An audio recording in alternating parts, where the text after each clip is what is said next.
Hey guys, how's it going? And welcome to the Rebel Pastor YouTube channel. Pastor Sky over here, having a great and awesome week. Hopefully you had a blessed week too. It's been a very interesting time. You can see I don't have my hat on. It's my first time ever. I don't have my hat on. And then I don't have my pin mic. So a lot of things are being a little bit more makeshift and stuff. But we're still going to go through it. A lot of different things. I am planning on moving to another country and such. But let's just see what happens.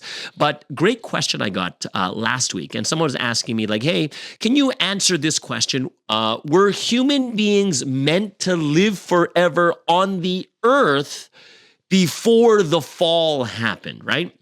So it is an interesting question because a lot of people do ask this is like, it's because of the fall death came into the world, and it's because of the fall that we're not living forever, right? So the big question comes in is, does that mean that before the fall actually happened, were human beings meant to live forever on the earth in their physical bodies, okay? It is a question that people do bring up, and some people do say that, yes, before the fall, there was no death, and that's why before the fall, human beings in their bodies were supposed to live forever on the earth.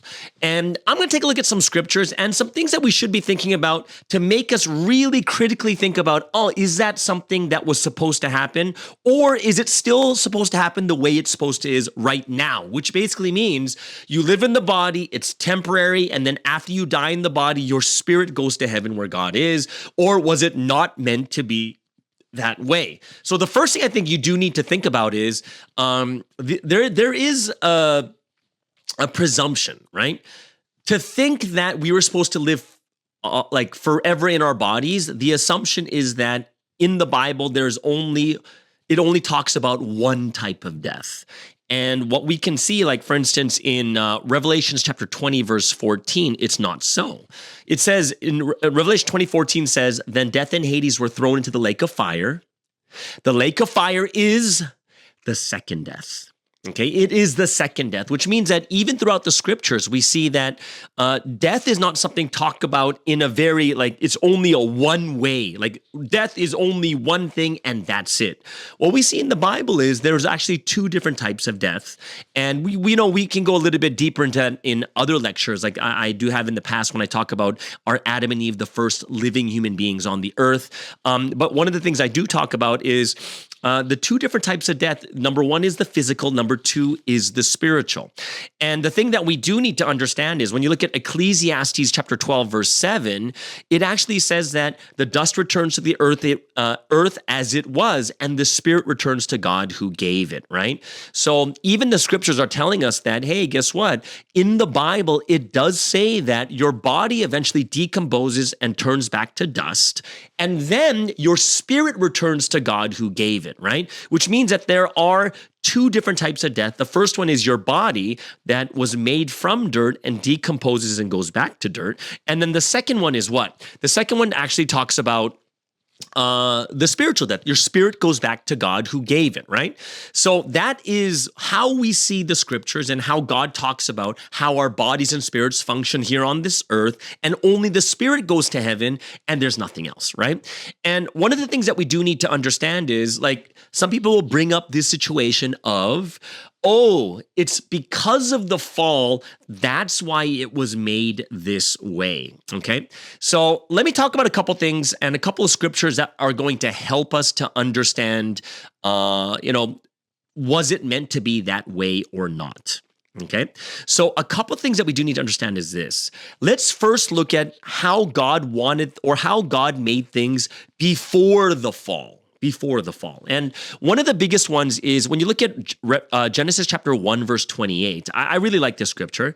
It's God blessing human beings. And what does he say to them? He says, be fruitful, increase in number, fill the earth and subdue it, rule over the fish of the sea and the birds in the sky and over every living creature that moves on the ground. And here's God's three great blessings that God gave to human beings when they were created. It was be fruitful, increase in number or multiply, and fill and subdue the earth.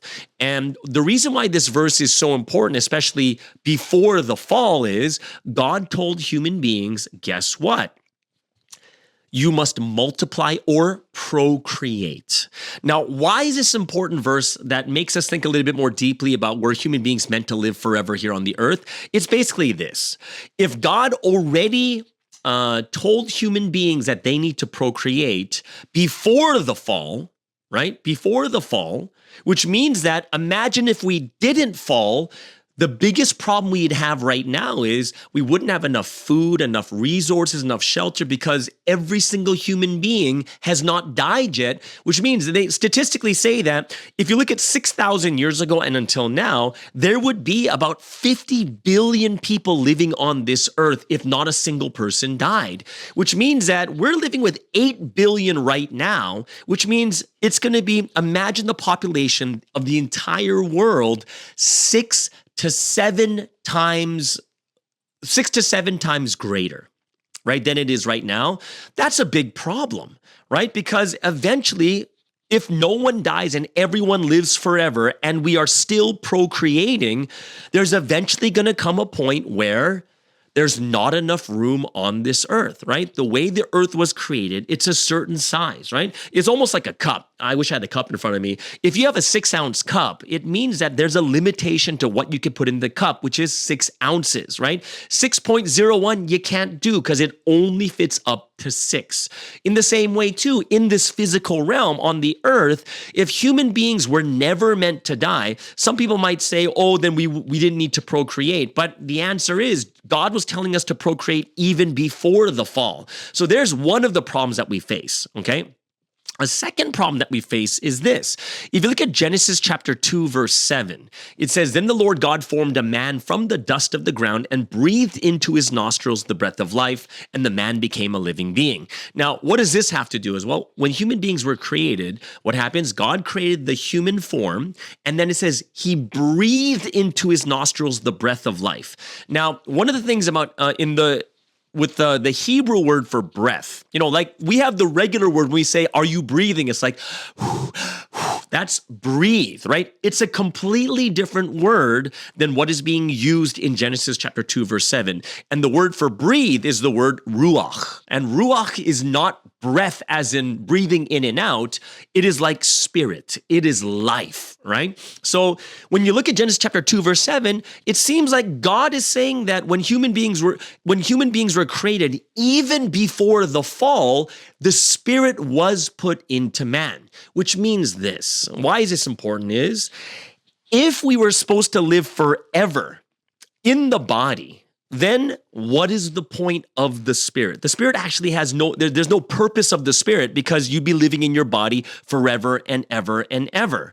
Just the fact that God made spirit and put spirit into man even before the fall, it kind of shows you that, yeah, if the body was meant to live forever, then what would be the point of making a spirit, right? It would actually make more sense that if the theory is true that we were meant to live forever in the body before the fall, then God should put the spirit into human beings after the fall instead, right? So when we look at this too, we're like, oh, okay, so these are like two of the scriptures that I would look at and say, yeah, think about it.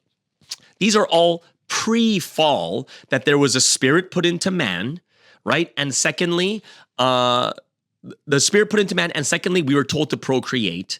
And that kind of leaves us a lot of questions of, oh, then was it really supposed to be like this? But then I would say to you is that first verse we read in Revelation chapter 20, verse 14 kind of tells us straight up that, hey, guess what? There are actually two different types of death. Right, which means that when God says, if you eat the fruit, right, if you eat the fruit in the middle of the Garden of Eden, the tree of knowledge of good and evil, and if you eat that, you will surely die. The bigger question that kind of comes into is what kind of death was God actually talking about? Was he talking about the physical death or the spiritual death? And when we look at the scriptures are very, very clear that the physical death is meaningless, right? So look at Hebrews chapter 9, verse 27. And in Hebrews chapter 9, verse 27, it says, people are destined to die once and then after face judgment, which means the death of the body is something that's destined. This physical realm is a temporary place. Humans were meant to die in the body and live forever in the spirit, right? Even if you look at Psalms chapter 102, verse 25 and 26, what does it say here? It says that in the beginning, you laid the foundations of the earth, and the heavens are the work of your hands. They will perish, but you remain. What does that mean, guys? It basically means that, guess what? The earth and the heavens, the universe were created by you, but they're eventually going to perish. They're not going to be here forever, which means that when you look at the physical realm, all of it has a limitation. It is not like the heavenly realm that is forever. The physical realm is temporary. Our bodies are temporary. Even the sun right now, scientists look at it and say this, the sun that we see every day, it's got about 2 billion years left before it dies out, right? So all these things the scriptures are showing us, it's showing us that it is, all the physical things are temporary and the spiritual is forever. Okay, so like I said, people can put in the argument that, well, only after the fall did everything's like change in that way. But that kind of brings me into more of a philosophical argument that I think that we should think about too. Like, think about this. If we think that human beings were supposed to live forever in the body before the fall, then one of the big things that you have to think about is that means God created the body, the earth, and all of the heavens, the sun, the stars, everything in an eternal way. It is eternal, right? So the way our bodies were made, the way the earth and everything is supposed to be forever and ever and ever. And then all of a sudden, when we committed the fall, God just kind of changes everything. He changes the human body. He changes the earth. He changes the sun. He changes all things just to fit the fall, right? Now, here's the thing. The reason why this is more of a philosophical argument that I do think all of us should think about is, if God did it that way, like, isn't God the almighty, all-knowing God that sees how all things happen? He knows even before that things are going to happen in a certain way. So here is God, and when you think about the dilemma or the conundrum of the fall itself, the fall is a 50-50 thing. It's a 50% success or fail, because it's either you do or you don't do, right? Think about it. God says, do not eat the fruit, which means 50-50 shot. They either do it or they don't. Is God, in his wisdom, in his knowledge and his understanding of all things, is he going to create human beings and the world in a certain way based on a 50% chance that, oh no, there's a 50% chance they might fail. And if they fail, I've got to change everything in the world, right? But if you think about it, if God is almighty, all-powerful, omnipotent, and omniscient, and he already knew what was going to happen, he knew what human beings were going to do, why would he create it in a way that he would have to completely change all things, right? Like the way the human body is, the way that the earth and the universe are. If he is this almighty, wise, and omnipotent, omniscient God, then he would make it in a way that regardless of whether this 50-50, they do it well or they don't, it's still going to move on, right? Which means that if you look at the way that the way the scriptures actually show it to us, that is actually the wisest and best way, that we live in our bodies temporarily in this physical realm that is eventually going to perish and go away.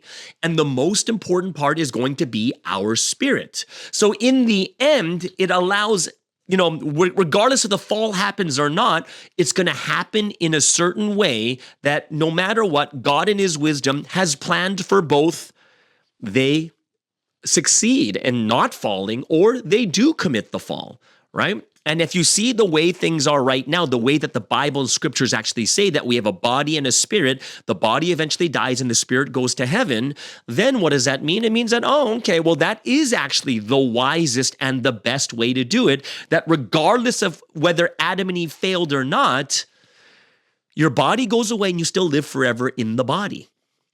In the spirit, right? The spirit becomes the most important part, and this world is just temporary from the very, very beginning, right? So, that is another thing that you do have to look at and understand is like, yeah, if God was that almighty, all-knowing, wise, and all these things, then why would he need to do it that way anyways? So it just doesn't make any sense that he would have to completely change the structure of human beings, the earth, the universe, all these different things, right? That, yeah, here's the almighty God who knew from the beginning to the very end, so he makes it in a way that regardless of what people do, whether they commit the fall or not, it still runs the way that it does. And that seems to be way more likely for an almighty, all-powerful, omnipotent, omniscient God than doing it in a way that doesn't really make that much sense, right? Now, there's going to be a lot more questions that come out of this is like, well, then why did all of a sudden human beings, live for so long and then they slowly become, they live now only where the average age, like say in Canada for a guy is like 82 or 83 or something along that line, women are 84 or 85. Like, why is it that our like ages got lower and lower and lower, right? And, that's another question that I have another video on that too. But, a lot of different things that we do have to look at. And, we have to look at from multiple points of view, like I just did right now, is looking at scriptures, what they talk about before the fall and after the fall, and also looking at the type of God that we believe in. Is he going to be creating things in a certain way that he has to completely change, like, the biology of human beings because of a 50-50 thing that happened 6,000 years ago? Right? And of course, I think one of the most important ones is, are we under the assumption that God was taught, when God says you will die, is that the assumption that it's a physical death or does it mean a spiritual death? Because there are, as the scriptures say, two different types of death. All right. So that's kind of, that's what I want to talk about today. Hopefully it's something that opens your eyes and your mind and your heart to something new. And like, yeah, we do need to think a little bit more deeply about this. Have any questions or comments? Go ahead and leave in the comments below. Love to hear from you guys too. All right. Everyone, have an amazing and awesome week. Hope you guys enjoyed today's podcast. I can't wait to see where I'm going to be within the next couple of weeks, but I'm going to be going somewhere. But definitely for Christmas, I will be going home to Vancouver for sure. Either way, enjoy. Have a great week, and we'll see you guys again next week on the Rebel Pastor Podcast. Pastor Sky signing out. Bye-bye.